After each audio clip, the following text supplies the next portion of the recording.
ನಮೋ ತಸ್ಸ ಭಗವತೋ ಅರ್ಹತೋ ಸಮ್ಮಾ ಸಂಬುದ್ಧಸ್ಸ. ನಮೋ ತಸ್ಸ ಭಗವತೋ ಅರ್ಹತೋ ಸಮ್ಮಾ ಸಂಬುದ್ಧಸ್ಸ.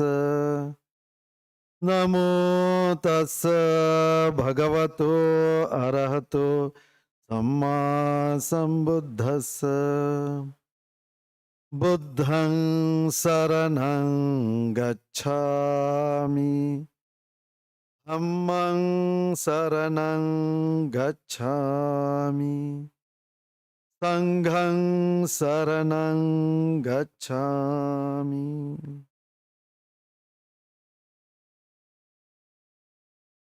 ಬುದ್ಧರತ್ನ, ಧಮ್ಮರತ್ನ, ಸಂಘರತ್ನ, ತ್ರಿರತ್ನಗಳಿಗೆ ಶ್ರದ್ಧೆಯಿಂದ ನಮಿಸುತ್ತೇನೆ.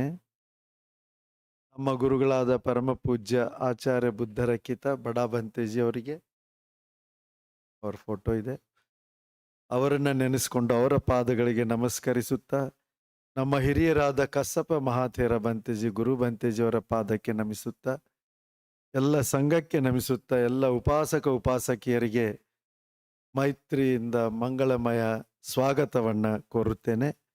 ಮಹಾಬೋಧಿ ಸೊಸೈಟಿ ಬೆಂಗಳೂರು ಇಲ್ಲಿ ಇವತ್ತು 29 ಮಾರ್ಚ್ 2026 ಎಲ್ಲ ಆನ್ಲೈನಲ್ಲಿ ಇರ್ತಕ್ಕಂಥ ಉಪಾಸಕ ಉಪಾಸಕಿಯರು, ಇಲ್ಲಿ ಬಂದಿರೋರು, ನಿಮ್ಮೆಲ್ಲರಿಗೂ ಸ್ವಾಗತ. ಇವತ್ತು ಮಾರ್ಚ್ ಕೊನೆಯ ವಾರ, ಇನ್ನೊಂದು ತಿಂಗಳಲ್ಲಿ ಬುದ್ಧ ಜಯಂತಿ, ಬುದ್ಧ ಪೂರ್ಣಿಮೆ ಬರೋದಿದೆ. ಬುದ್ಧ ಜಯಂತಿ ಅಂತಂದ್ರೆ ಭಗವಾನ್ ಬುದ್ಧರ ಉದಯ, ಅವರ ಹುಟ್ಟು, ಜ್ಞಾನೋದಯ ಮತ್ತು ಮಹಾಪರಿನಿಬ್ಬಾನ ಎಲ್ಲ ಘಟನೆಗಳು ನಡೆದಿರ್ತಕ್ಕಂಥ ಅತಿ ಶ್ರೇಷ್ಠವಾದ ದಿನ ಅದಾಗಿದೆ. ಉಪಾಸಕ ಉಪಾಸಕಿಯರೇ, ಭಗವಾನ್ ಬುದ್ಧರು ಬೋಧಿಸಿರ್ತಕ್ಕಂಥ ಈ ಧಮ್ಮದಲ್ಲಿ ಒಂದು ವಿಷಯವನ್ನ ಪದೇ ಪದೇ ಪದೇ ಪದೇ ಪದೇ ಪದೇ ಹೇಳ್ತಾರೆ. ಅದು ಯಾವುದು ಅಂತಂದ್ರೆ, ನಮ್ಮ ಈ 6 ಇಂದ್ರಿಯಗಳು. ಇಂದ್ರಿಯಗಳು ಎಷ್ಟಿವೆ? 5 ಭೌತಿಕ ಶರೀರದ ಇಂದ್ರಿಯಗಳು, 1 ಮನಸ್ಸು. ಇಂದ್ರಿಯ ಅಂದ್ರೆ ಏನು? ಇವಾಗ ಕಣ್ಣಿದೆ, ಕಣ್ಣಿಗೆ ಒಂದು ಶಕ್ತಿ ಇದೆ. ಏನ್ ಶಕ್ತಿ ಇದೆ? ನೋಡುವ ಶಕ್ತಿ ಅಲ್ವಾ?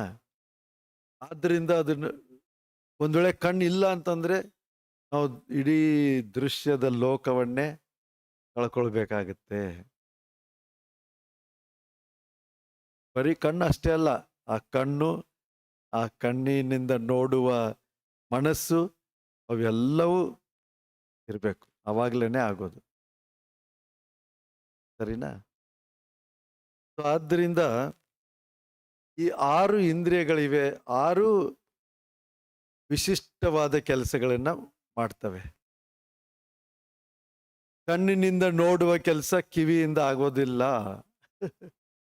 ಕಿವಿಯಿಂದ ನೋಡಕ್ಕಾಗತ್ತಾ? ಆಗಲ್ಲ. ಕಣ್ಣಿನಿಂದ ಕೇಳಕ್ಕಾಗತ್ತಾ? ಆಗಲ್ಲ. ಬಹಳ ವಿಶೇಷವಾಗಿರ್ತಕ್ಕಂಥ ಇಂದ್ರಿಯಗಳು ನಮ್ಮಲ್ಲಿವೆ ರೀ. ಇದ್ರ ಬಗ್ಗೆ ನಮಗೆ ಪ್ರಜ್ಞೆ ಇಲ್ಲ ಅಥವಾ ಜಾಗೃತ ಭಾವ ಇಲ್ಲ. ಹುಟ್ಟಿದಾಗಿಂದ ಇರೋದ್ರಿಂದ ಇವೆ, ಇದಾವೆ. ಯಾವಾಗ ರೋಗ ಬರುತ್ತೋ ಅವಾಗ ಸ್ವಲ್ಪ ಎಚ್ಚರಿಕೆ ಬರುತ್ತೆ, ನನಗೇನೋ ಆಗ್ತಾ ಇದೆ. ಇಲ್ಲ ಅಂತಂದ್ರೆ ಅದು ಇದೆ, ಅದಿರ್ಲೇಬೇಕು ಅಂತ ಒಂದು ಹಕ್ಕು ತರ ಕೇಳೋದು. ಅದಿರ್ಬೇಕು ಅಂತ ಏನಿಲ್ಲ. ಕಣ್ಣುಗಳು ಕೆಟ್ಟು ಹೋಗಬಹುದು, ಕಿವಿಗಳಿಗೆ ರೋಗ ಬರಬಹುದು ಅಲ್ವಾ? ಯಾವ್ದ್ಯಾವ್ದೋ ರೀತಿನಲ್ಲಿ ರೋಗಗಳು ಬಂದು ಅವು ಕೆಲಸ ಮಾಡದೇ ಇರ್ಬೋದು. ಈ 6 ಇಂದ್ರಿಯಗಳಿವೆ ಅಲ್ಲ, ಅದರಲ್ಲಿ ಕಣ್ಣು, ಕಿವಿ, ಮೂಗು, ನಾಲಿಗೆ ಬಹಳ ವಿಶಿಷ್ಟವಾಗಿ ಇರ್ತಕ್ಕಂಥ ಅಂಗಗಳು. ಈಗ ಈ ಶರೀರ ಇದೆಯಲ್ಲ, ಅದು ಸಂಪೂರ್ಣವಾಗಿ ಅದು ಇಂದ್ರಿಯ ಸ್ಪರ್ಶಕ್ಕೆ. ಇವಾಗ ನೀವು ಯಾವುದೇ ಭಾಗದಲ್ಲಿ ಒಂದು ಪಿನ್ ಇದನ್ನ ಮಾಡಿ ಚುಚ್ಚಿ ಅನುಭವ ಆಗತ್ತೋ ಇಲ್ವೋ? ಶರೀರದ ಹೊರಗಡೆ, ಒಳಗಡೆ ಎಲ್ಲ ಕಡೆನೂ ಆ ಸ್ಪರ್ಶದ ಅನುಭವ ಇದೆ.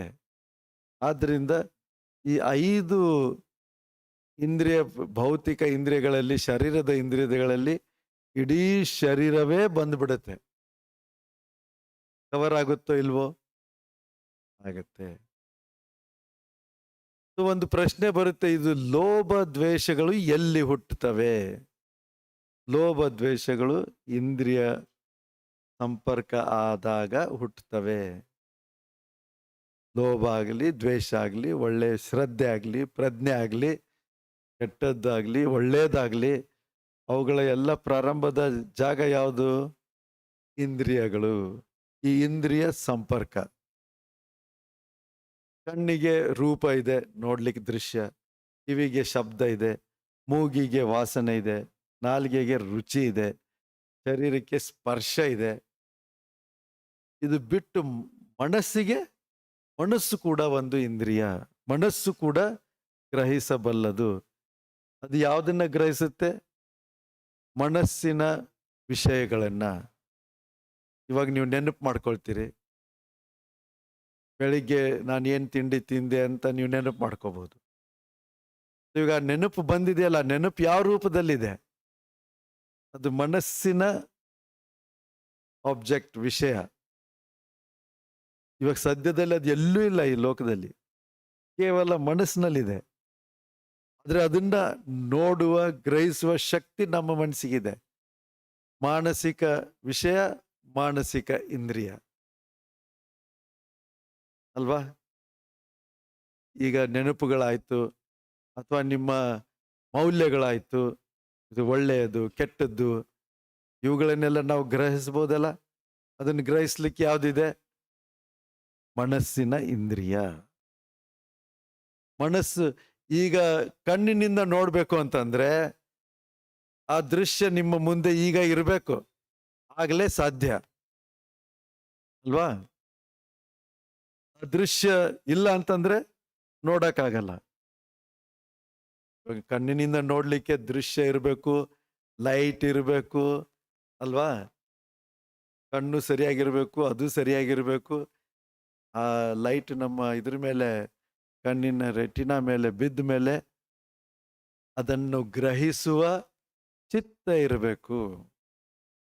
ಆ ಚಿತ್ತ ಇಲ್ಲ ಅಂತಂದ್ರೂ ನೋಡಕ್ಕಾಗಲ್ಲ. ಈಗ ನಾವು ಇದನ್ನ ನೋಡ್ಬೇಕು ಅಂದ್ರೆ ಈ ಕ್ಷಣದಲ್ಲಿ, ವರ್ತಮಾನದಲ್ಲಿ, ಪ್ರೆಸೆಂಟ್ ಅಲ್ಲಿ ಆ ದೃಶ್ಯ ಇದ್ರೆ ಮಾತ್ರ ನಾವು ನೋಡ್ಲಿಕ್ಕೆ ಸಾಧ್ಯ. ಶಬ್ದ ಕೂಡ ಈ ಕ್ಷಣದಲ್ಲಿ ಇದ್ರೆ ಮಾತ್ರ ಕೇಳಲಿಕ್ಕೆ ಸಾಧ್ಯ. ವಾಸನೆಯು ಈ ಕ್ಷಣದಲ್ಲಿ ಇರಬೇಕು, ರುಚಿಯು ಈ ಕ್ಷಣದಲ್ಲಿ ಇರಬೇಕು, ಸ್ಪರ್ಶನು ಈ ಕ್ಷಣದಲ್ಲೇ ಇರಬೇಕು. ಈ 5 ಇಂದ್ರಿಯಗಳ ವಿಷಯಗಳು ಈ ಕ್ಷಣದಲ್ಲಿ ಇದ್ರೆ ಮಾತ್ರ, ವರ್ತಮಾನದಲ್ಲಿ ಮಾತ್ರ ಅವುಗಳನ್ನು ನಾವು ಅನುಭವಿಸಬಹುದು. ಆದರೆ ಮನಸ್ಸಿನ ವಿಷಯ ಅದಕ್ಕೆ ಸಮಯದ ಅಭ್ಯಂತರ ಇಲ್ಲ, ಸಮಯದ ಯಾವುದೇ ಒಂದು ಲಿಮಿಟೇಷನ್ ಇಲ್ಲ. ನೀವು ನೆನ್ನೆ ಆಗಿ ಹೋಗಿರೋದು ನೆನಪು ಮಾಡ್ಕೋಬಹುದು, ಇವತ್ತಿಂದು ನೆನಪು ಮಾಡ್ಕೋಬಹುದು, ಮುಂದೆ ಏನಾಗ್ಬೋದು ಅಂತ ಅದನ್ನೂ ನೆನಪು ಮಾಡ್ಕೊಳ್ಬಹುದು ಅಲ್ವಾ? ಸೊ ಮನಸ್ಸಿನ ವಿಷಯಕ್ಕೆ ಭೂತಕಾಲ, ವರ್ತಮಾನ ಕಾಲ, ಭವಿಷ್ಯದ ಕಾಲ ಯಾವುದಾದ್ರೂ ಬರ್ಬೋದು. ಇನ್ನೊಂದು ಬಹಳ ವಿಶೇಷ ಇದೆ, ಏನು ಗೊತ್ತಾ? ಮನಸ್ಸಿಗೆ ನಾವು ಕಣ್ಣಿನಿಂದ ನೋಡ್ತೀವಲ್ಲ, ಆ ದೃಶ್ಯವು ನೆನಪಿನ ರೂಪದಲ್ಲಿ ನಾವು ತರಬಹುದು. ಶಬ್ದ ಕೇಳಿರ್ತೀವಲ್ಲ, ಇವಾಗ ನೀವು ಯಾವ್ದಾದ್ರು ಹಾಡು ಕೇಳಿದ್ರಿ ಅಂತ ಇಟ್ಕೊಳ್ಳಿ, ಇವಾಗ ಹಾಡು ಕೇಳಿರೋ ಶಬ್ದ ನೆನಪು ಮಾಡ್ಕೋಬಹುದಲ್ವಾ? ಯಾರಾದ್ರೂ ಏನಾರು ಹೇಳಿರೋ ಶಬ್ದ ನೆನಪು ಮಾಡ್ಕೋಬಹುದು, ಶಬ್ದವನ್ನು ನೆನಪು ಮಾಡ್ಕೊಳ್ಬಹುದು, ವಾಸನೆ, ರುಚಿ, ಸ್ಪರ್ಶ ಇವೆಲ್ಲವನ್ನ ನೆನಪು ಮಾಡ್ಕೊಳ್ಬಹುದು. ಈ 5 ಇಂದ್ರಿಯ ವಿಷಯಗಳನ್ನು ಕೂಡ ಮನಸ್ಸು ತನ್ನ ವಿಷಯವನ್ನಾಗಿ ತೆಗೆದುಕೊಳ್ಳೋದಕ್ಕೆ ಸಾಧ್ಯ ಇದೆ. ಭೂತ, ಭವಿಷ್ಯ, ವರ್ತಮಾನದಿಂದ ಯಾವುದಾದ್ರೂ ತೆಗೆದುಕೊಳ್ಳುವ ಸಾಧ್ಯತೆ ಇದೆ. ಇದನ್ನ ಬಿಟ್ಟು ತನ್ನದೇ ಆದ ಕಾಲ ಅತೀತ, ಕಾಲಾತೀತ, ಕಾಲಕ್ಕೆ ಸಂಬಂಧ ಇಲ್ಲ. ಇವಾಗ ನೀವು ಹೇಳ್ತೀರಿ, ಓ ಪ್ರಾಣಾತಿಪಾತ ವೇರಮಣಿ, ಹಿಂಸೆ ಮಾಡಬಾರ್ದು, ಅಹಿಂಸೆ ಬಹಳ ಒಳ್ಳೆಯದು ಅಂತ ಮನಸ್ಸಲ್ಲಿ ಬಂತು. ಅದಕ್ಕೆ ಕಾಲ ಇದೆಯಾ? ಅದು ಯಾವ್ದಾದ್ರು ಕಾಲಕ್ಕೆ ಸೇರಿದೋದಿದೆಯಾ? ಭೂತ ವರ್ತಮಾನ ಭವಿಷ್ಯಕ್ಕೆ ಸೇರಿರೋದಲ್ಲ. ಅಥವಾ ಅದು ದೃಶ್ಯ, ಶಬ್ದ, ವಾಸನೆ, ರುಚಿ, ಸ್ಪರ್ಶಕ್ಕೆ ಸಂಬಂಧಿಸಿರೋದೂ ಅಲ್ಲ. ಕಾಲವನ್ನು ಮೀರಿದ ಈ 5 ಭೌತಿಕ ವಿಷಯಗಳನ್ನು ಮೀರಿದ ತನ್ನದೇ ಆದ ವಿಷಯ, ಆಬ್ಜೆಕ್ಟ್, ಅದನ್ನ ಇಟ್ಕೊಳ್ಬಹುದು. ಸೊ ಮನಸ್ಸಿಗೆ ನೋಡಿ, ಎಲ್ಲ ಕಾಲದ ಎಲ್ಲ ಇಂದ್ರಿಯ ವಿಷಯಗಳು ಎಲ್ಲವನ್ನೂ ತಾನು ತೆಗೆದುಕೊಳ್ಳೋದಕ್ಕೆ ಸಾಧ್ಯ ಆಗತ್ತೆ. ಅದನ್ನು ಬಿಟ್ಟು ತನ್ನದೇ ಆದ ಶುದ್ಧ ಮಾನಸಿಕ ಮೌಲ್ಯಗಳು, ಮೌಲ್ಯಗಳನ್ನ ಮನಸ್ಸಿಗೆ ತಂದಾಗ ಅದಕ್ಕೆ ಕಾಲ ಅಂತಾನೂ ಇಲ್ಲ, ಈ ಭೌತಿಕ ಇಂದ್ರಿಯ ವಿಷಯ ಅಂತಾನೂ ಅಲ್ಲ, ತನ್ನದೇ ಆದ ಮನಸ್ಸಿನ ವಿಷಯ. ಅದನ್ನ ನೋಡುವ ಸಾಧ್ಯತೆಯೂ ಇದೆ. ಅರ್ಥ ಆಯ್ತಾ? ಈ ಇಂದ್ರಿಯಗಳ ನಾವು ಏನಂತಾರೆ, ಟೇಕ್ ಇಟ್ ಫಾರ್ ಗ್ರಾಂಟೆಡ್ ಅಂತ ಹೇಳ್ತಾರಲ್ಲ, ಹುಟ್ಟಿದಾಗಿಂದ ಇವೇ ಇರಬೇಕು ಅಂತ ಹೇಳಿ ತಿಳ್ಕೊಂಡಿದ್ರೆ ಆಗಲ್ಲ. ಅದನ್ನು ನಾವು ಅರ್ಥ ಮಾಡ್ಕೊಳ್ಬೇಕು. ಯಾಕೆ ಭಗವಾನ್ ಬುದ್ಧರು ಇದ್ರ ಮೇಲೆ ಇಷ್ಟೊಂದು ಯಾಕೆ ಇಷ್ಟು ಒತ್ತು ಕೊಟ್ಟು ಹೇಳಿದ್ರು? ಯಾಕೆ ಹೇಳಿದ್ರು? ಕಾರಣ ಏನು?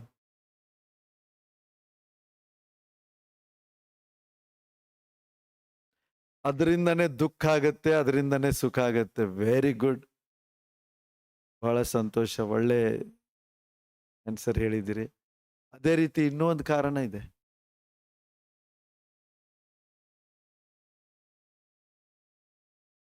ನಾವು ಜೀವನದಲ್ಲಿ ಪ್ರತಿ ಕ್ಷಣ ಈ 5 ಭೌತಿಕ ವಿಷಯಗಳು ಮತ್ತು ಮಾನಸಿಕ ವಿಷಯ, ಈ 6ರಲ್ಲಿ ಒಂದು ಪ್ರತಿ ಕ್ಷಣ ಹಿಡಿಯೋದಕ್ಕೆ ಪ್ರಯತ್ನ ಮಾಡ್ತೀವಿ. ಒಂದಿಲ್ಲ ಒಂದಿರಲೇಬೇಕು. ಈ 6 ಇಲ್ಲದೆ ಇರುವ ಕ್ಷಣವೇ ಇಲ್ಲ ನಮ್ಮ ಜೀವನದಲ್ಲಿ. 6ರಲ್ಲಿ ಒಂದು ನಾವು ಹಿಡಿದಿರಲೇಬೇಕು. 6ರ ಮೇಲೆ ನಾವು ಅವಲಂಬನೆ ಆಗಿದ್ದೇವೆ. ಇಲ್ಲ ದೃಶ್ಯ ನೋಡ್ತಾ ಇರಬೇಕು, ಶಬ್ದ ಕೇಳ್ತಾ ಇರಬೇಕು, ವಾಸನೆ, ರುಚಿ, ಸ್ಪರ್ಶ, ಅಥವಾ ಮನಸ್ಸಿನಲ್ಲಿ ಯೋಚನೆಯಲ್ಲಿ ಯಾವುದೋ ಒಂದು ವಿಷಯ, ಮನಸ್ಸಿನ ವಿಷಯ. ಇವು 6ನ್ನು ಬಿಟ್ಟು ಇರ್ತಕ್ಕಂಥ ಕ್ಷಣ ಏನಾದ್ರೂ ಇದೆಯಾ ನಿಮ್ಮಲ್ಲಿ? ಅಸಾಧ್ಯ. ಆದ್ರೆ ಆ ಸ್ಥಿತಿಗೆ ಹೋಗೋದಿಕ್ಕೆ ಸಾಧ್ಯ ಇದೆ, ಅದು ನಿಬ್ಬಾಣ. ಯೋಚನೆನೂ ಬರ್ಬಾರ್ದು. ಯೋಚಿಸ್ಬಿಟ್ಟು ನಿಬ್ಬಾಣ ಸಿಗಲ್ಲ. ಯೋಚನೆ ನಿಂತ ಮೇಲೆ, ಪ್ರಜ್ಞೆ ಬೆಳೆದ ಮೇಲೆ ಅಲ್ವಾ? ಆದ್ರಿಂದ ನೂರಾರು ಸುತ್ತಗಳಲ್ಲಿ ಭಗವಾನ್ರು ಇದ್ರ ಬಗ್ಗೆ ಹೇಳಿದ್ದಾರೆ. ಉದಾಯಿ ಅಂತ ಒಬ್ಬ ಬಂತೇಜಿ ಇದ್ರು ಭಗವಾನ್ರ ಕಾಲದಲ್ಲಿ. ಅವರಲ್ಲಿ ತೋಡಯ್ಯ ಅಂತಕ್ಕಂಥ ಒಬ್ಬ ದೊಡ್ಡ ಶ್ರೀಮಂತನ ಆಮ್ರವನ, ಮಾವಿನ ತೋಪಿನಲ್ಲಿ ತಂಗಿದ್ರು. ಆಗ ಅಲ್ಲಿ ಒಬ್ಬ ಯುವಕ ಬರ್ತಾನೆ. ಆ ಯುವಕ ಯಾರಾಗಿದ್ದ ಅಂತಂದ್ರೆ, ಒಬ್ಬ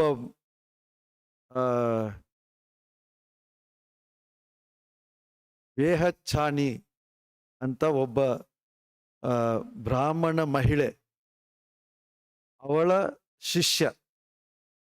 ಈ ಬೇಹಚ್ಚಾನಿ ಬಂದ್ಬಿಟ್ಟು ಅವಳು ಒಂದು ರೀತಿಯ ಗುರು ಆಗಿದ್ಲು. ಅವಳು ಬೋಧನೆ ಮಾಡ್ತಿದ್ಲು. ಅವಳು ತನ್ನ ಶಿಷ್ಯ ವೃಂದವನ್ನು ಹೊಂದಿದ್ಲು. ಅವಳಲ್ಲಿ ಒಬ್ಬ ಯುವಕ. ಈ ಯುವಕ ಒಂದ್ಸಾರಿ ಹೋಗ್ತಾನೆ ಅಲ್ಲಿ ಮಾವಿನ ತೋಪಿಗೆ ಹೋಗಿ ಉದಾಯಿ ಬಂತೇಜಿ ಅವರನ್ನ ಭೇಟಿ ಆಗ್ತಾನೆ. ಭೇಟಿಯಾಗಿ ಧಮ್ಮವನ್ನು ಕೇಳ್ತಾನೆ. ಕೇಳಿದ್ಮೇಲೆ ತುಂಬಾ ಸ್ಫೂರ್ತಿ ಬಂದ್ಬಿಡುತ್ತೆ. ಸ್ಫೂರ್ತಿ ಬಂದು, ಓ ನಾನು ಹೋಗಿ ನನ್ನ ಗುರು ಆಗಿರ್ತಕ್ಕಂಥ ವೇಹಚನಿ ಅವರಿಗೆ ಹೇಳ್ಬೇಕು ನಾನು ಅಂತ ಹೇಳಿ ಬಂದು ಹೇಳ್ತಾನೆ, ಓ ಗುರುಗಳೇ, ಈ ಉದಾಯಿ ಅಂತ ಬಂತೇಜಿ ಇದ್ದಾರೆ, ಇಲ್ಲೇ ಇದ್ದಾರೆ, ಹೊರಗಡೆ, ಊರಿನ ಹೊರಗಡೆ ಮಾವಿನ ತೋಪಿನಲ್ಲಿದ್ದಾರೆ. ಅವ್ರ ಹತ್ರ ನಾನು ಮಾತಾಡಿ ಬಂದೆ. ಅವರು ಬಹಳ ಸುಂದರವಾಗಿ ಧಮ್ಮವನ್ನ ಬೋಧಿಸಿದ್ರು. ಆದಿ ಕಲ್ಯಾಣಂಗ್, ಮಜ್ಜೆ ಕಲ್ಯಾಣಂಗ್, ಪರ್ಯೋಸಾನ ಕಲ್ಯಾಣಂಗ್. ಭಗವಾನ್ ಬುದ್ಧರ ಧಮ್ಮ ಯಾವ ರೀತಿ ಇದೆ? ಆದಿ ಕಲ್ಯಾಣ, ಆರಂಭದಲ್ಲಿಯೂ ಕಲ್ಯಾಣಕಾರಿ, ಮಜ್ಜೆ ಕಲ್ಯಾಣಂಗ್, ಮಧ್ಯದಲ್ಲಿಯೂ ಕಲ್ಯಾಣಕಾರಿ, ಪರ್ಯೋಸಾನ ಕಲ್ಯಾಣಂಗ್, ಅಂತ್ಯದಲ್ಲಿಯೂ ಕಲ್ಯಾಣಕಾರಿ. ಪ್ರಾರಂಭ ಅಂತಂದ್ರೆ ಏನು? ನೀವು ಶೀಲ ಆಚರಣೆ ಮಾಡಿ, ಅಲ್ಲಿಯೂ ಕಲ್ಯಾಣ ಬರುತ್ತೆ. ಮಧ್ಯ ಅಂದ್ರೆ ಸಮಾಧಿ ಆಚರಣೆ ಮಾಡಿ, ಅಲ್ಲಿಯೂ ಕಲ್ಯಾಣ ಬರುತ್ತೆ. ಪ್ರಜ್ಞೆ ಬೆಳೆಸ್ಕೊಂಡು ಇದನ್ನ ಮಾಡಿದ್ರೆ ಕೊನೆಗೆ ನಿಬ್ಬಾಣವೂ ಸಿಗುತ್ತೆ ಅಲ್ವಾ? ಭಗವಾನ್ ಬುದ್ಧರ ಧಮ್ಮ ಆದಿ ಕಲ್ಯಾಣಂಗ್, ಮಧ್ಯ ಕಲ್ಯಾಣಂಗ್, ಪರ್ಯೋಸಾನ ಕಲ್ಯಾಣಂಗ್, ಸಾಥಂಗ್ ಸಭ್ಯಂಜನಂಗ್. ಅಂದ್ರೆ ಭಗವಾನ್ರಿಂದ ಯಾವ ರೀತಿ ಬೋಧಿಸಲ್ಪಟ್ಟಿದೆ? ಸಂಪೂರ್ಣ ಅರ್ಥ ಸರಿಯಾಗಿ ಹೇಳಲ್ಪಟ್ಟಿದೆ. ಸರಿಯಾದ ಶಬ್ದಗಳನ್ನು ಉಪಯೋಗಿಸಿ ಮಾಡಲಾಗಿದೆ. ಅಷ್ಟು ಪರಿಶುದ್ಧ. ಕೇವಲ ಪರಿಶುದ್ಧಂಗ್ ಪರಿಪೂರ್ಣಂಗ್. ಅಷ್ಟು ಪರಿಶುದ್ಧ ಇದೆ ಅಂದ್ರೆ ಅದರಲ್ಲಿ ತೆಗೆದು ಹಾಕಬೇಕು ಅನ್ನುವ ವಿಷಯ ಇಲ್ಲ. ಪರಿಪೂರ್ಣಂಗ್, ಅದೆಷ್ಟು ಪರಿಪೂರ್ಣ ಇದೆ ಅಂದ್ರೆ ಅದಕ್ಕೆ ಜೋಡಿಸ್ಬೇಕು ಅಂತ ಇಲ್ಲ. ಅಂತ ಒಂದು ಅದು ಧಮ್ಮದ ಗುಣ. ಯಾವುದೇ ಬುದ್ಧ ಭಗವಾನರು, ಯಾರೇ ಬುದ್ಧರಾಗ್ತಾರಲ್ಲ, ಅವರು ಬೋಧಿಸಿದಾಗ ಆ ಧಮ್ಮ ಈ ಗುಣವನ್ನ ಹೊಂದಿರುತ್ತೆ. ನೀವು ಬುದ್ಧರಾಗಿ ನೀವು ಬೋಧನೆ ಮಾಡಿದ್ರೆ ನಿಮ್ದು ಅದೇ ತರ ಇರುತ್ತೆ. ಕೇವಲ ಪರಿಪೂರ್ಣಂಗ್, ಕೇವಲ ಪರಿಶುದ್ಧಂಗ್ ಆಗಿರುತ್ತೆ. 4 ಆರ್ಯ ಸತ್ಯಗಳು, ಅಷ್ಟಾಂಗಿಕ ಮಾರ್ಗ, ಪಟಿಚ್ಯ ಸಮುಪಾದ, ಅನಿತ್ಯ ದುಃಖ ಅನತ್ತ ಇದೆ ಭಗವಾನ್ ಬುದ್ಧರ ಮೂಲ ಬೋಧನೆ. ಸೊ ಇದನ್ನ ಉದಾಯಿ ಬಂತೆ ಹೇಳ್ತಾರೆ. ಉದಾಯಿ ಬಂತೆಯಿಂದ ಕೇಳಿ ಆ ಯುವಕ ವೇಹಚ್ಚಾನಿ ಅಂತಕ್ಕಂಥ ಗುರುವಿಗೆ ಹೇಳ್ತಾನೆ, ನೀವು ಯಾಕೆ ಆ ಬಂತೇಜಿಗೆ ಇನ್ವೈಟ್ ಮಾಡಬಾರ್ದು ಅಂತ. ಸೊ ಆ ಅಮ್ಮ ಹೇಳ್ತಾರೆ, ಸರಿ ನಾಳೆ ಮಧ್ಯಾಹ್ನದ ಊಟಕ್ಕೆ ನನ್ನ ಹೆಸರಲ್ಲಿ ಹೋಗಿ ಅವರಿಗೆ ಆಹ್ವಾನ ಕೊಡು, ನಾಳೆ ಬರಲಿ ಅವರು ಅಂತ. ಸೊ ಇವನು ಯುವಕ ಹೋಗಿ ಬಂತೇಜಿ ಅವ್ರಿಗೆ ನಮಸ್ಕಾರ ಮಾಡಿ ಹೇಳ್ತಾನೆ, ಈ ರೀತಿ ವೇಹಚ್ಚಾನಿ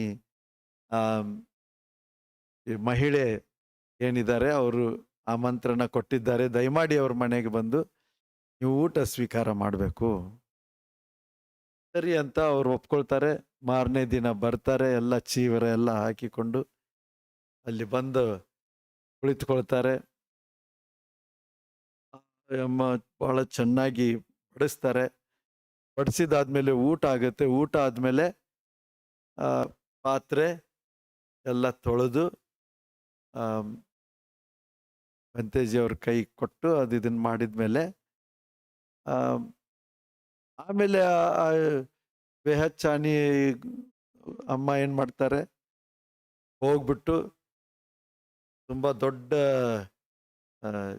ಚಪ್ಪಲಿಗಳು, ಇಷ್ಟು ದಪ್ಪ ಹೈ ಹೀಲ್ಸ್ ಚಪ್ಪಲಿ ಹಾಕಿಕೊಂಡು, ಆಮೇಲೆ ಈ ಮುಖವನ್ನ ತಲೆಯನ್ನೆಲ್ಲ ಕವರ್ ಮಾಡಿಕೊಂಡು ಒಂದು ಎತ್ತರದ ಕುರ್ಚಿಯಲ್ಲಿ ಕುಳಿತುಕೊಂಡು ಹೇಳ್ತಾಳೆ, ಓ ಬಂತೇಜಿ ಅವರೇ, ಹೇಳಿ ಇವಾಗ ಧರ್ಮವನ್ನ ಕೇಳ್ತೀನಿ ಅಂತ. ಆಗ ಬಂತೇಜಿ ಅವ್ರು ಹೇಳ್ತಾರೆ, ಓ ಸಹೋದರಿ, ಆ ಧರ್ಮವನ್ನು ಬೋಧನೆ ಮಾಡುವ ಸಂದರ್ಭ ಇನ್ನೊಂದು ಸಾರಿ ಬರುತ್ತೆ ಅಂತ ಹೇಳ್ಬಿಟ್ಟು ಎದ್ದು ಹೋಗ್ಬಿಡ್ತಾರೆ.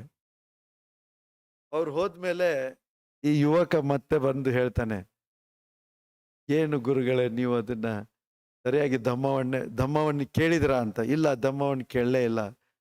ಯಾಕೆ ಕೇಳಿಲ್ಲ? ನಾನು ಬಂತೇಜಿಯವ್ರಿಗೆ ಹೇಳು ಅಂತ ಕೇಳ್ಕೊಂಡೆ, ಆದ್ರೆ ಅವರು ಎದ್ದು ಹೋಗ್ಬಿಟ್ರು, ನನಗೆ ಹೇಳಿಲ್ಲ. ಅವಾಗ ಆ ಯುವಕ ಹೇಳ್ತಾನೆ, ಅವ್ರು ಯಾಕೆ ಎದ್ದು ಹೋದ್ರು ಗೊತ್ತಾ ನಿಮಗೆ? ಗೊತ್ತಿಲ್ಲ. ಯಾಕೆ ಅಂದ್ರೆ ನೀವು ಇಷ್ಟು ದಪ್ಪ ಚಪ್ಪಲಿ ಹಾಕೊಂಡು ಕೂತಿದ್ದೀರಿ. ಬುದ್ಧರ ಶಾಸನದಲ್ಲಿ ಯಾರು ಚಪ್ಪಲಿ ಹಾಕೊಂಡಿರ್ತಾರೆ ಅವರಿಗೆ ಬೋಧನೆ ಮಾಡಬಾರ್ದು ಅಂತ ನಿಯಮ ಇದೆ ಬಂತೇಜಿಗಳಿಗೆ. ಒಂದ್ ವೇಳೆ ಅವರಿಗೆ ರೋಗ ಇತ್ತು, ತೊಂದರೆ ಇತ್ತು, ಅಂತ ಪರಿಸ್ಥಿತಿ ಇದ್ರೆ ಪರವಾಗಿಲ್ಲ. ಆದ್ರೆ ಹಂಗೆ ಸುಮ್ನೆ ಚಪ್ಪಲಿ ಹಾಕೊಂಡು ಇದನ್ ಮಾಡೋರಿಗೆ ಬೋಧನೆ ಮಾಡಬಾರ್ದು ಅಂತ ಇದೆ. ಎರಡನೇದಾಗಿ ಎತ್ತರದ ಆಸನದಲ್ಲಿ ಕುಳಿತಿದ್ದೀರಿ. ಇನ್ನೊಂದು ನಿಯಮ ಇದೆ ಬಂತೇಜಿಗಳಿಗೆ. ಏನಂತ? ಬಂತೇಜಿ ಕೆಳಗಡೆ ಕುಳಿತುಕೊಂಡು ಇತರರು ಮೇಲ್ಗಡೆ ಆಸನದಲ್ಲಿ ಕುಳಿತುಕೊಂಡು, ಒಂದ್ ವೇಳೆ ರೋಗ ಇಲ್ಲ ಅಂತಂದ್ರೆ ಮೇಲ್ಗಡೆ ಕುಳಿತುಕೊಂಡಿದ್ರೆ ಆ ತರ ಧರ್ಮ ಹೇಳಬಾರ್ದು ಅಂತ ಇದೆ. ಅರ್ಥ ಆಯ್ತಾ? ಮೂರನೇದ್ದು, ಈ ತಲೆಯನ್ನು ಕವರ್ ಮಾಡ್ಕೊಂಡವರಿಗೆ ಧರ್ಮ ಹೇಳಬಾರ್ದು. ಇನ್ನೂ ಇವೆ. ಇವಾಗ ನಡೆದುಕೊಂಡು ಹೋಗುವಾಗ ಆ ಕೇಳುವ ವ್ಯಕ್ತಿ ಮುಂದೆ ಹೋಗ್ತಾ ಇದ್ದಾನೆ, ಬಂತೇಜಿ ಹಿಂದೆ ಹೋಗ್ತಾ ಇದ್ದಾರೆ, ಆ ರೀತಿ ಇದ್ರೆ ಧರ್ಮ ಹೇಳಬಾರ್ದು. ಆಮೇಲೆ ದಾರಿನಲ್ಲಿ ಹೋಗುವಾಗ ಮುಖ್ಯವಾದ ದಾರಿನಲ್ಲಿ ಕೇಳುವವನು ಹೋಗ್ತಾ ಇರ್ತಾನೆ, ಬಂತೇಜಿಯವ್ರ ಪಕ್ಕದಲ್ಲಿ ಹುಲ್ಲಲ್ಲೋ ಎಲ್ಲೋ ನಡ್ಕೊಂಡು ಹೋಗ್ತಾ ಧರ್ಮ ಹೇಳಬಾರ್ದು. ಆ ರೀತಿ 227 ನಿಯಮಗಳಿವೆ ಅಲ್ಲ ಬಂತೇಜಿಗಳಿಗೆ. ಅದರಲ್ಲಿ ಸೇಕಿಯ ಅಂತ ಹೇಳ್ತಾರೆ.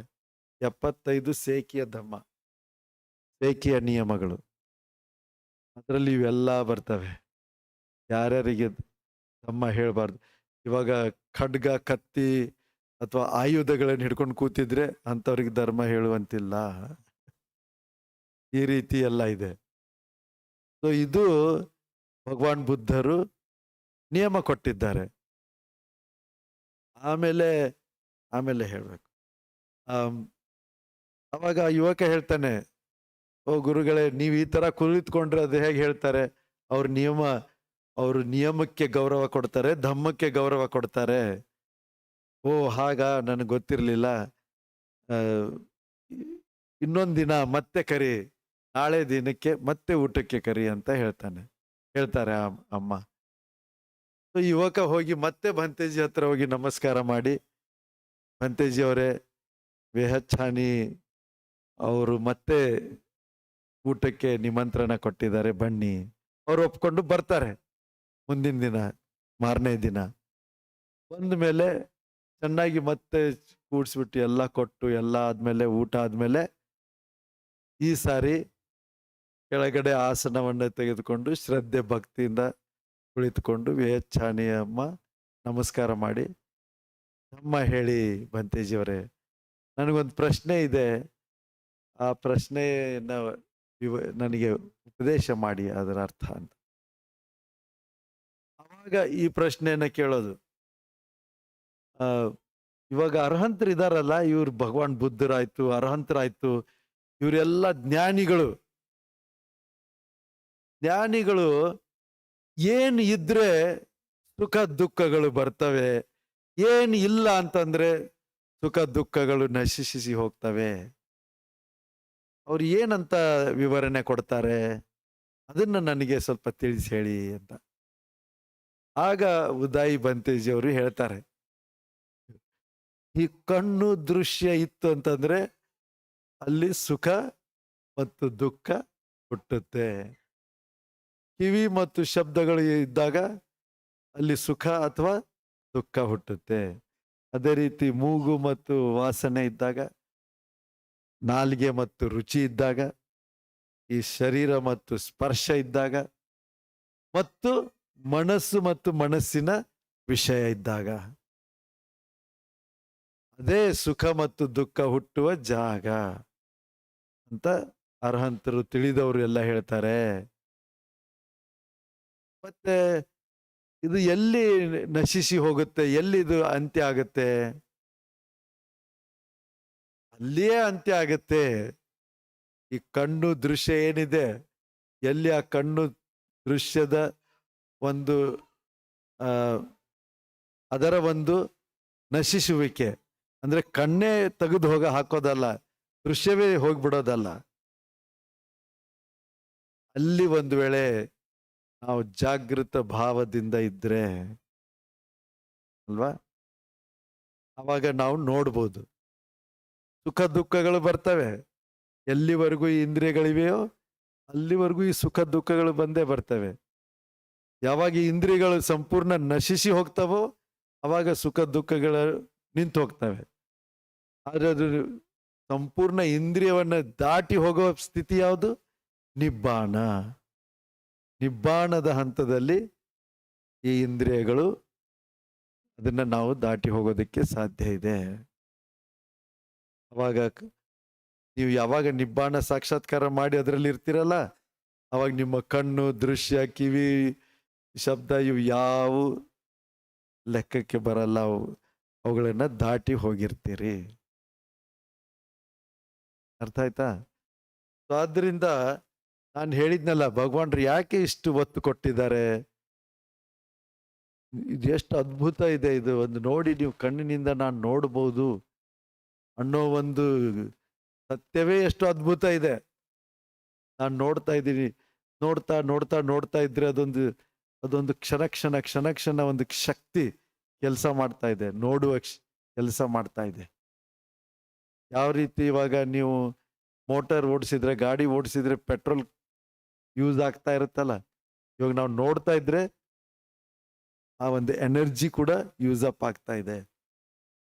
ಕೇಳ್ತಾ ಇದ್ರೆ ವಾಸನೆ, ಆದ್ರೆ ಅದನ್ನ ತಿಳಿದುಕೊಳ್ಳಲಿಕ್ಕೆ ಸೂಕ್ಷ್ಮವಾದ ಮನಸ್ಸು ಬೇಕು. ಇದು ಎಷ್ಟು ವೇಗವಾಗಿ ನಡೀತಾ ಇದೆ ಅಂತಂದ್ರೆ, ಸೂಕ್ಷ್ಮವಾದ ಮನಸ್ಸಿಲ್ಲ ಅಂತಂದ್ರೆ ನೋಡಕ್ಕಾಗಲ್ಲ. ಸ್ಥೂಲ ಮನಸ್ಸಿನಿಂದ ಇದನ್ನ ಗಮನಿಸೋದಕ್ಕೆ ಆಗೋದಿಲ್ಲ. ಆದ್ದರಿಂದ ನಾವು ನೋಡುವಾಗ, ಕೇಳುವಾಗ ವಾಸನೆ, ರುಚಿ ಜಾಗೃತೆಯಿಂದ ಇರಬೇಕು. ಜಾಗೃತೆಯಿಂದ ನೋಡ್ತಾ ನೋಡ್ತಾ ನೋಡ್ತಾ ನೋಡ್ತಾ ಅದು ಬಂದ್ಬಿಡುತ್ತೆ. ಅದನ್ನ ನೋಡುವ ಶಕ್ತಿ ಬಂದ್ಬಿಡುತ್ತೆ. ಅರ್ಥ ಆಯ್ತಾ? ಆದ್ದರಿಂದ ಈ ಇಂದ್ರಿಯಗಳ ಬಗ್ಗೆ ಭಗವಾನರು ಸಾವಿರಾರು ಸುತ್ತಗಳಲ್ಲಿ ಹೇಳಿದ್ದಾರೆ. ಅದೇ ಜೀವನ, ಅದೇ ಅನುಭವ, ಅದೇ ಸುಖ ದುಃಖಗಳ ಉಗಮ ಸ್ಥಾನ. ಇದು ಕಾವೇರಿ ಉಗಮ ಸ್ಥಾನ ಇದೆಯಲ್ಲ, ಇಲ್ಲಿ ಎಲ್ಲಿದೆ ಹೇಳಿ? ತಲಕಾವೇರಿ. ಸುಖ ದುಃಖದ ತಲಕಾವೇರಿ ಯಾವುದು? ಈ ಇಂದ್ರಿಯ, ಕಣ್ಣು, ಕಿವಿ, ಮೂಗು, ನಾಲಿಗೆ, ಶರೀರ ಮತ್ತು ಮನಸ್ಸು. ಅಲ್ಲಿ ಯಾವುದೇ ಒಂದು ವಸ್ತು ವಿಷಯ ಸಂಪರ್ಕ ಬಂದಾಗ ಶುರು ಆಗ್ಬಿಡುತ್ತೆ. ನನಗಿದು ಇಷ್ಟ, ನನಗಿದು ಇಷ್ಟ. ಇವಾಗ ನೀವು ಯಾವ್ದನ್ನು ನೋಡ್ತೀರಿ, ಓ ನನಗಿದು ಇಷ್ಟ ಇಷ್ಟ ಇಷ್ಟ ಇಷ್ಟ, ಅಥವಾ ಇಲ್ಲ ನನಗಿಷ್ಟ ಇಲ್ಲ, ನನಗಿಷ್ಟ ಇಲ್ಲ, ಹಿಡ್ಸಲ್ಲ. ರುಚಿ ನೋಡ್ಬಿಟ್ಟು ಇಲ್ಲ ಇದು ಚೆನ್ನಾಗಿಲ್ಲ, ಎತ್ತು ಬೀಸಾಕಿ ಅಂತ ನಾನು ತಮಾಷೆಗೆ ಹೇಳ್ತಾ ಇಲ್ಲ. ಮೊನ್ನೆ ನಾನು ನಮ್ಮ ನರಸೀಪುರಕ್ಕೆ ಹೋಗ್ತಾ ಇದ್ದೆ 4-5 ದಿನಗಳ ಹಿಂದೆ. ಅಲ್ಲಿ ಹುಸ್ಕೂರು ಇದು ಸರ್ಕಲ್ ಅಲ್ಲಿ ಟರ್ನ್ ಇದೆ ನರಸೀಪುರಕ್ಕೆ. ಅಲ್ಲಿ ಟರ್ನ್ ಮಾಡ್ಕೊಂಡು ಹೋದಾಗ ಅಲ್ಲಿ ಒಂದು ಚಿಕ್ಕ ಮನೆ, ಲೇಬರರ್ಸ್ ಇರಬೇಕು ಅನ್ಸುತ್ತೆ. ಅವರು ಹೊರಗಡೆ ಬೆಂಚ್ ತರ ಒಂದು ಇದ್ರ ಮೇಲೆ ಅವನ್ ಗಂಡ ಕುಳಿತುಕೊಂಡು ಊಟ ಮಾಡ್ತಾ ಇದ್ದಾನೆ. ಅವು ಹೆಂಡತಿ ಏನೋ ಬಡಿಸಿದಾಳೆ, ನಾವು ಜಸ್ಟ್ ಹೋಗ್ತಾ ಇದ್ದೀವಿ, ಅವನ್ ಎತ್ತಿ ಬೀಸಾಕ್ಬಿಟ್ಟ. ಆಲ್ಮೋಸ್ಟ್ ಆ ಪ್ಲೇಟ್ ರೋಡ್ ಮೇಲೆನೆ ಬರ್ತಾ ಇತ್ತು. ಎಲ್ಲ ಅಣ್ಣ ಗಿಣ್ಣ ಎಲ್ಲ ಚೆಲ್ಲಿ ಹೋಗಿತ್ತು. ಅವಳು ಪಾಪ ತುಂಬಾ ಶಾಕ್ ಅಲ್ಲಿದ್ಲು. ಆ ಹೆಂಡತಿ ಏನಾಯ್ತು ಅನ್ನೋ ತರ ಮುಖ ಮಾಡ್ಕೊಂಡು ನೋಡ್ತಾ ಇದ್ಲು. ಅಷ್ಟೊತ್ತಿಗೆ ನಾವು ಜಸ್ಟ್ ಕ್ರಾಸ್ ಆಗಿ ಹೋಗ್ಬಿಟ್ವಿ. ನಾನು ಅನ್ಕೊಂಡೆ ಇವನಿಗೆ ಖಂಡಿತ ಏನೋ ಇಲ್ಲ, ರುಚಿ ಸರಿಯಾಗಿಲ್ಲ, ಅಥವಾ ಇನ್ನು ಯಾವುದೋ ಒಂದು ವಿಷಯ ಕೇಳಿರ್ಬೋದು, ಮನಸ್ಸಿಗೆ ಹಿಡಿಯದೇ ಇರ್ತಕ್ಕಂಥ ವಿಷಯ ಕೇಳಿರ್ಬೋದು. ಅಂತ ಆ ವಿಷಯ ಹೇಳ್ತಾ ಹೇಳ್ತಾ ಅವಳು ಬಡಿಸಿರ್ಬೋದು. ಅವಾಗ ಆ ಕೋಪದಲ್ಲಿ ಅದನ್ನು ಎತ್ತಿ ಬಿಸಾಕಿರ್ಬೋದು ಅಲ್ವಾ? ಅದೇನೇ ಇರ್ಲಿ, ಆ ಕೋಪ ಎಲ್ಲಿಗೆ ಯಾವ ಕ್ಷಣದಲ್ಲಿ ಬಂತು? ಅದೇ ಇಂದ್ರಿಯ ಸಂಪರ್ಕದ ಕ್ಷಣದಲ್ಲಿ. ಲೋಭ ಯಾವ ಕ್ಷಣದಲ್ಲಿ ಬರುತ್ತೆ? ಅದೇ ಇಂದ್ರಿಯ ಸಂಪರ್ಕದ ಕ್ಷಣದಲ್ಲಿ. ಪ್ರಜ್ಞೆ ಯಾವ ಕ್ಷಣದಲ್ಲಿ ಬರುತ್ತೆ? ಅದೇ ಇಂದ್ರಿಯ ಸಂಪರ್ಕದ ಕ್ಷಣದಲ್ಲಿ. ನೀವು ಲೋಭ ಹುಟ್ಟಿಸ್ಬೋದು, ದ್ವೇಷ ಹುಟ್ಟಿಸ್ಬೋದು, ಅಜ್ಞಾನ ಹುಟ್ಟಿಸ್ಬೋದು, ಅಥವಾ ಪ್ರಜ್ಞೆಯನ್ನ ಕೂಡ ಹುಟ್ಟಿಸಬಹುದು. ಸತಿಪಟ್ಟಾಣ ಸೂತ್ರದಲ್ಲಿ ಭಗವಾನ್ರೇನು ಹೇಳ್ತಾರೆ? ಎಲ್ಲಿ ಈ ದುಃಖ ಸಮುದಯ, ದುಃಖದ ಕಾರಣ, ದುಃಖ ಎಲ್ಲಿ ಹುಟ್ಟುತ್ತಲ್ಲ, ಉಗಮ ಸ್ಥಾನ, ಅದನ್ನ ಹೇಳ್ತಾ ಹೋಗ್ತಾರೆ. 60 ಪಾಯಿಂಟ್ಸ್ ಹೇಳ್ತಾರೆ ಅದರಲ್ಲಿ. ಎಲ್ಲ 60 ಈ ಕಣ್ಣು, ಕಿವಿ, ಮೂಗು, ನಾಲಿಗೆ, ಶರೀರ ಮತ್ತು ಮನಸ್ಸಿಗೆ ಸಂಬಂಧ ಇರೋ ಜಾಗಗಳೇ ಇವೇ 6. ನೆಕ್ಸ್ಟ್ ಭಗವಾನ್ರು 3ನೇ ಸತ್ಯವನ್ನು ಹೇಳುವಾಗ, ದುಃಖದ ಸಮುದಾಯ ಅಂದ್ರೆ ದುಃಖದ ಕಾರಣ ಹುಟ್ಟು ಎಲ್ಲಿ ಬರುತ್ತೆ. ದುಃಖ ನಿರೋಧ 3ನೇ ಸತ್ಯ, ದುಃಖದ ಅಂತ್ಯದ ಸತ್ಯ ಹೇಳುವಾಗ ಅದು ಎಲ್ಲಿ ಅಂತ್ಯ ಆಗುತ್ತೆ ಅಂತ ಹೇಳಿದಾಗ ಮತ್ತೆ ಅದೇ 60 ವಿಷಯಗಳನ್ನ ಹೇಳ್ತಾರೆ. ಕಣ್ಣು, ಕಿವಿ, ಮೂಗು, ಇವು ಅವುಗಳ ವಿಷಯಗಳು, ಅದೇ ರೀತಿ ಅವುಗಳ ಅನುಭವಗಳು, ಅವುಗಳ ಗ್ರಹಿಕೆಗಳು, ಅವುಗಳ ಮೇಲಿನ ಚಿಂತನೆಗಳು, ಅವುಗಳ ಮೇಲಿನ ನಮ್ಮ ಇಚ್ಛೆಗಳು, ಇವೆಲ್ಲವೂ ದುಃಖ ಹುಟ್ಟುವ ಕಾರಣ. ಮತ್ತು ದುಃಖದ ನಿರ್ಮೂಲನೆ ಕಾರಣನೂ ಅದೇ ಜಾಗದಲ್ಲೇನೆ. ಈಗ ನೀವು ಇಲ್ಲಿ ಬಿಟ್ಟು ಹೋದ್ರೆ, ನೀವು ಕುಶನಲ್ಲಿ ಕೂತಿದ್ದೀರಲ್ಲ, ನಿಮ್ ಕೀನೋ ಮೊಬೈಲೋ ಇಲ್ಲೇ ಪಕ್ಕದಲ್ಲಿ ಇಟ್ಬಿಟ್ಟು ಎದ್ದು ಹೋಗ್ಬಿಟ್ರೆ, ಆಮೇಲೆ ಇಡೀ ಲೋಕದಲ್ಲಿ ಹುಡುಕಿದ್ರು ನಿಮ್ಮ ಕೀ ಸಿಗುತ್ತಾ? ಕೀ ಸಿಗ್ಬೇಕು ಅಂದ್ರೆ ಎಲ್ಲಿ ಹುಡುಕ್ಬೇಕು? ನೀವು ಎಲ್ಲಿ ಬಿಟ್ಟಿದ್ದೀರೋ ಅಲ್ಲೇ ಹುಡುಕ್ಬೇಕು. ಹಾಗೆಯೇ ದುಃಖ ಎಲ್ಲಿ ಹುಟ್ಟುತ್ತೆ ಅಲ್ಲಿ ಅದರ ನಿವಾರಣೆ ಇದೆ. ದುಃಖ ಇಲ್ಲೆಲ್ಲೋ ಹುಟ್ಟುತ್ತೆ. ಜನ ಹೇಳ್ತಾರೆ, ನಾನು ಹೋಗ್ಬಿಟ್ಟು ಒಂದು 5 ದಿನ ಫ್ರೆಶ್ ಆಗಿ ಬರ್ತೀನಿ ಅಂತ ಮನೆಯಲ್ಲಿ ಜಗಳ ಮಾಡ್ಕೊಂಡಿರೋದು, ಅಲ್ಲೆಲ್ಲೋ ಹೋಗಿ ಸುತ್ತಾಡಿ ಬರ್ತೀನಿ ಶಾಂತಿಗೋಸ್ಕರ ಅಂತ ಹೇಳಿ ಎಲ್ಲೋ ಹೋಗ್ಬಿಟ್ಟು ಬರ್ತೀನಿ ಅಂತಾರಲ್ಲ, ಅವು ಯಾವ ಕೆಲಸ ಆಗಲ್ಲ. ಟೆಂಪರರಿ ಸ್ವಲ್ಪ ಇದಾಗ್ಬೋದು, ಆದ್ರೆ ಅದು ನಿಜವಾದ ಸೊಲ್ಯೂಷನ್ ಅಲ್ಲ. ಜಗಳ ಎಲ್ಲಿ ಆಗಿರುತ್ತೆ? ಇಲ್ಲೇ ಆಗಿರುತ್ತೆ. ಅದ್ರ ಸೊಲ್ಯೂಷನ್ ಇಲ್ಲೇ ಇದೆ. ಯಾರ ಜೊತೆ ಜಗಳ ಮಾಡಿದ್ರು ಅವ್ರ ಜೊತೆ ಸೊಲ್ಯೂಷನ್ ಮಾಡ್ಕೊಳ್ಬೇಕು. ಅದು ಬಿಟ್ಬಿಟ್ಟು ಊರ್ ಬಿಟ್ಟು ಎಲ್ಲೋ ಹೋಗ್ಬಿಟ್ಟು ಬರ್ತೀನಿ, ಅದು ಮಾಡಿ ಬರ್ತೀನಿ, ಇವು ಎಲ್ಲ ಏನು ಅಂತಂದ್ರೆ ಎಸ್ಕೇಪಿಸಮ್. ಅವುಗಳಿಂದ ತಪ್ಸ್ಕೊಂಡು ಹೋಗೋದಕ್ಕೆ ಪ್ರಯತ್ನ ಮಾಡೋದು. ಆದ್ರೆ ತಪ್ಸ್ಕೊಂಡು ಹೋಗೋದಕ್ಕೆ ಪ್ರಯತ್ನ ಮಾಡಿ ಅದ್ರ ಮೂಲನೇ ತೆಗ್ದಿಲ್ಲ, ಇನ್ನೂ ಟೆನ್ಷನ್. ಇವಾಗ ಸುಮಾರು ಜನ ಹೇಳ್ತಾರೆ, ನನಗಿದೆಲ್ಲ ಫೋನ್ ಕೇಳೋದಕ್ಕೂ ಟೆನ್ಷನ್ ಆಗುತ್ತೆ, ಫೋನ್ ಎತ್ಕೊಳ್ಳೋದಕ್ಕೆ ಇದಾಗುತ್ತೆ, ಹಾಗೆ ಹೀಗೆ ಅಂತ. ನಾನು ಹೇಳ್ತೀನಿ, ಫೋನ್ ಎತ್ಕೊಂಡು ಚೆನ್ನಾಗಿ ಮಾತಾಡಿ ಆ ಕೆಲಸ ಮುಗಿಸ್ಬಿಡಿ, ಅವಾಗ ನಿಮಗೆ ಟೆನ್ಷನ್ನೇ ಇರಲ್ಲ. ನೀವು ಎಷ್ಟು ಅವಾಯ್ಡ್ ಮಾಡ್ತೀರೋ ಅಷ್ಟು ಅದು ಏನಾಗುತ್ತೆ, ಪ್ರೆಷರ್ ಬಿಲ್ಡಪ್ ಆಗ್ತಾ ಇರುತ್ತೆ. ತಕ್ಷಣ ತಗೊಳ್ಳಿ, ಹಲೋ ಅಂತ ಹೇಳಿ ಅದು ಏನಿದೆಯೋ ಮಾತಾಡಿ, ಈ ತರ ಅದೊಂದು ಬಿಸ್ನೆಸ್ ಕ್ಲೋಸ್ ಮಾಡಿಬಿಡಿ. ಅವಾಗ ಫ್ರೀ ಆಗಿರುತ್ತೆ, ಮತ್ತೆ ಆ ಫೋನು ಬರಲ್ಲ. ನೀವು ಫೋನ್ ಬಂದ್ಮೇಲೆ ಅದು ಏನೇನೋ ಎಲ್ಲ ಇಟ್ಟು ಇನ್ನು ಅದನ್ನ ಎಳ್ಕೊಂಡು ಇಟ್ಕೊಂಡಿದ್ರೆ ಒಂದು ಫೋನಲ್ಲಿ ಆಗೋ ಕೆಲಸ 3 ಸಾರಿ 5 ಸಾರಿ ಮಾತಾಡ್ತಾ ಇರೋದು. 5 ಸಾರಿ ಸಂಪರ್ಕ ಅಂತಂದ್ರೆ ಬೇಕು ಬೇಡ, ಇಷ್ಟ ಇದೆ ಇಷ್ಟ ಇಲ್ಲ, ಏನೆಲ್ಲ ಆಗ್ಬಿಡತ್ತೆ ಅಲ್ವಾ? ಆದ್ರಿಂದ ಓಡಿ ಹೋಗುವುದಲ್ಲ, ಪಲಾಯನ ಅಲ್ಲ. ಪಲಾಯನ ಮಾಡಿದ್ರೆ ಸಮಸ್ಯೆ ಬಗೆಹರಿಯಲ್ಲ. ಅದನ್ನ ಎದುರಿಸಿ ಅದನ್ನ ಅಲ್ಲೇ ಸರಿ ಮಾಡಬೇಕು. ಅದು ಸಮಸ್ಯೆಯನ್ನ ಬಗೆಹರಿಸುವ ಬಗೆ. ಭಗವಾನ್ ಬುದ್ಧರು ಅದನ್ನೇ ಹೇಳ್ತಾರೆ.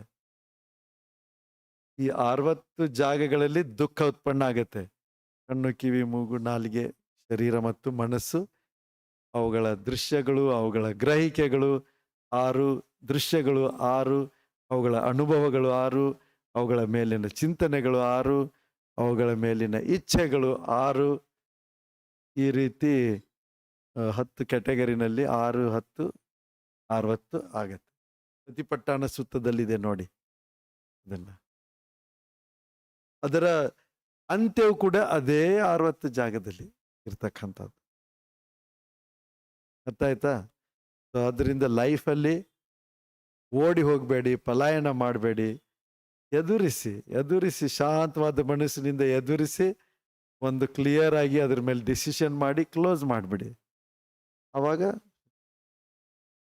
ನೀವು ಟೆನ್ಷನ್ ಇರಲ್ಲ. ಓಡಿ ಹೋಗ್ತಾರೆ ಇಲ್ಲಿಂದ ಬಿಟ್ಟು ಯಾವುದೋ ಊರಲ್ಲಿ ಹೋಗ್ತೀನಿ ಅಂತ. ದುಃಖ ಇರೋದು ಮನಸ್ಸಲ್ಲಿ. ಆ ಮನಸ್ಸು ಎತ್ಕೊಂಡು ಹೋಗಿದ್ದೀರಲ್ವಾ, ಬೇರೆ ಜಾಗಕ್ಕೆ ಹೋದ್ರೆ ಏನಾಯ್ತು? ಅಲ್ಲೂ ಅದೇ ಮನಸ್ಸಿದೆ. ಸೊ ಅದರಿಂದ ಎಲ್ಲಿಂದ ಮುಕ್ತಿ ಬರುತ್ತೆ? ಆ ವಸ್ತುನೋ ವ್ಯಕ್ತಿನೋ ಸದ್ಯ ನಿಮ್ಮ ಮುಂದ್ಗಡೆ ಇರಲ್ಲ. ಅದನ್ನು ನೀವು ಮನೆಯಲ್ಲೇ ಮ್ಯಾನೇಜ್ ಮಾಡ್ಬೋದು ಅಲ್ವಾ? ಆದ್ರೆ ಮೂಲತಃ ಮನಸ್ಸಿನಲ್ಲಿದೆ, ಅದನ್ನ ಸರಿ ಮಾಡ್ಬೇಕು. ಆದ್ರಿಂದ ಅರ್ಥ ಆಯ್ತಾ ನಿಮಗೆ? ಈ ಸಳಾಯತನ, ಇವುಗಳಿಗೆ 6 ಆಯತನ ಅಂತ ಹೇಳ್ತಾರೆ. ಆಧ್ಯಾತ್ಮಿಕ ಅಂದ್ರೆ ನಮ್ಮ ಶರೀರದ ಒಳಗಡೆ ಇರುವ ಆಂತರಿಕ 6, ಬಹಿದ್ದ ಅಂತಂದ್ರೆ ಹೊರಗಡೆ ಇರುವ 6 ಅವುಗಳ ವಿಷಯಗಳು. ಇದೇ ನಮ್ಮ ಜೀವನ ಇರೋದ್ರಿಂದ ಸ್ವಲ್ಪ ಗಮನ ಕೊಡಿ. ಇಲ್ಲೇ ದುಃಖ ಸುಖ ಹುಟ್ಟೋದ್ರಿಂದ ಸ್ವಲ್ಪ ಗಮನ ಕೊಡಿ. ಜಾಗೃತ ಭಾವದಿಂದ ಸರಿಯಾಗಿ ನೋಡಿ ಅರ್ಥ ಮಾಡ್ಕೊಂಡ್ರೆ ಪ್ರಜ್ಞೆ ಹುಟ್ಟುತ್ತೆ. ಇಲ್ಲ ಅಂದ್ರೆ ಅಜ್ಞಾನ ದುಃಖ ಹುಟ್ಟುತ್ತೆ. ಇದು ಫಾರ್ಮುಲಾ. ಈ ಫಾರ್ಮುಲಾ ಇಟ್ಕೊಂಡು ನಿಮ್ಮ ಜೀವನದಲ್ಲಿ ಚೆನ್ನಾಗಿ ಜೀವಿಸಿ. ಇಷ್ಟು ಹೇಳ್ತಾ ಇವತ್ತಿನ ಈ ಧಮ್ಮ ಪ್ರವಚನ ಮುಕ್ತಾಯಗೊಳಿಸ್ತೀನಿ.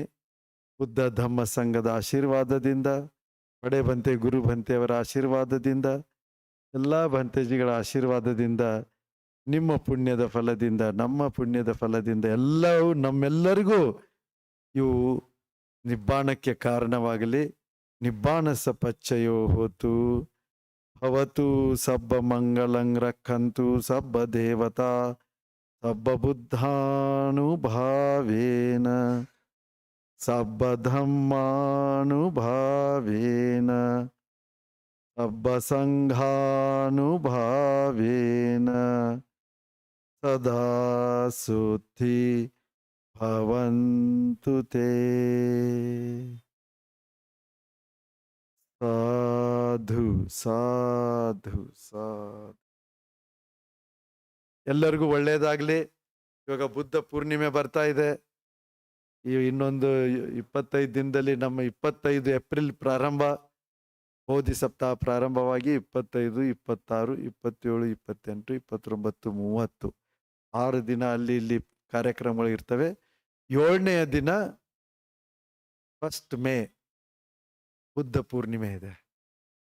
ಅದಕ್ಕಾಗಿ ನೀವು ಜನಗಳಿಗೆ ಹೇಳಿ ಅವತ್ತೆಲ್ಲ ಬರಬೇಕು. ಬುದ್ಧ ಪೂರ್ಣಿಮೆ ದಿವಸ ಬಂದು ಅದನ್ನು ಚೆನ್ನಾಗಿ ವಿಜೃಂಭಣೆಯಿಂದ ಭಗವಾನ್ ಬುದ್ಧರಿಗೆ ನಮ್ಮ ಕೃತಜ್ಞತೆ, ನಮ್ಮ ಗೌರವ, ನಮ್ಮ ನಮನ ಅದೆಷ್ಟು ಸಲ್ಲಿಸಿದ್ರೂ ಸಾಕಾಗಲ್ಲ. ಆದರೆ ನಮ್ಮ ಕಡೆಯಿಂದ ನಮ್ಮ ರೀತಿನಲ್ಲಿ ಆದಷ್ಟು ಅದನ್ನು ಮಾಡ್ತಾ ಇರೋದು. ಎಲ್ಲರಿಗೂ ಒಳ್ಳೆಯದಾಗಲಿ. ಮತ್ತೆ ಮುಂದಿನ ವಾರ ಎಲ್ಲರೂ ದಯಮಾಡಿ ಬನ್ನಿ. ನಮೋ ಬುದ್ಧಾಯ. ಸಾಧು ಸಾಧು ಸಾಧು.